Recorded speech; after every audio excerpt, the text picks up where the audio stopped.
नमस्कार, मी राजशेखर परब आणि आपण पाहतात रायगड टुडे मराठी। गेले 2 दिवसापासून सोशल मीडियावरती नेरळ येथील मारहाण प्रकरण गाजत आहे आणि जिकडे तिकडे ज्या त्या मीडियावरती आपण जर पाहत असाल तर नेरळ येथील मारहाण प्रकरणाचे व्हिडिओ जे आहेत ते सातत्याने व्हायरल होत आहेत। या व्हिडिओमध्ये असं म्हटलं गेलं होतं की सदर ठिकाणी मारहाण करत असलेला जो व्यक्ती त्या व्हिडिओमध्ये दिसत आहे तो कर्जत खालापूर मतदारसंघाचे विद्यमान आमदार महेंद्र शेठ थोरवे यांचा अंगरक्षक असल्याचा दावा त्या व्हिडिओच्या मार्फत केला जात होता। काल महेंद्र शेठ थोरवे यांनी स्वतः मीडियावरती येऊन ती जी व्यक्ती आहे मारहाण करणारी त्याच्या सोबत आपला कुठचाही संबंध नसल्याचं आमदार महेंद्र शेठ थोरवे यांनी सांगितलेलं, किंबहुना आमदार महेंद्र शेठ थोरवे हे सुद्धा म्हणालेले की सदर व्यक्ती ही माझा अंगरक्षक नाही। या व्यतिरिक्त ज्या व्यक्तीला मारहाण केली गेली आहे ती व्यक्ती महेंद्र शेठ थोरवे यांची लांबची नातेवाईक लागते असं स्पष्टीकरण सुद्धा आमदार महेंद्र शेठ थोरवे यांच्याकडनं काल संपूर्ण मीडियावरती देण्यात आलं।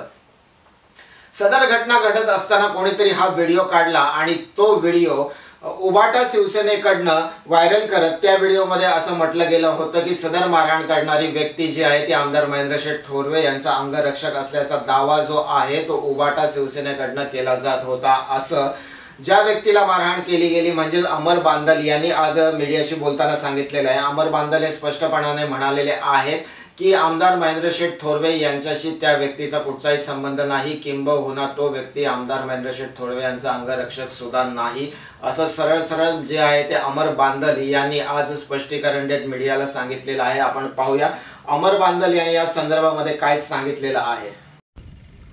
नक्की हा तुमचा वाद कशामुळे झाला? जेव्हा मी जेवायला बसलेलो कर्जत धाबा इथे तेव्हा त्यांची मित्रांमध्ये भांडणं झाली तर त्यांनी दगड माझ्या गाडीवरती मारली। तो मित्राच्या मारायला गेला, ती दगड माझ्या गाडीवरती मारली। ते होंडा सिटीची काच फुटली।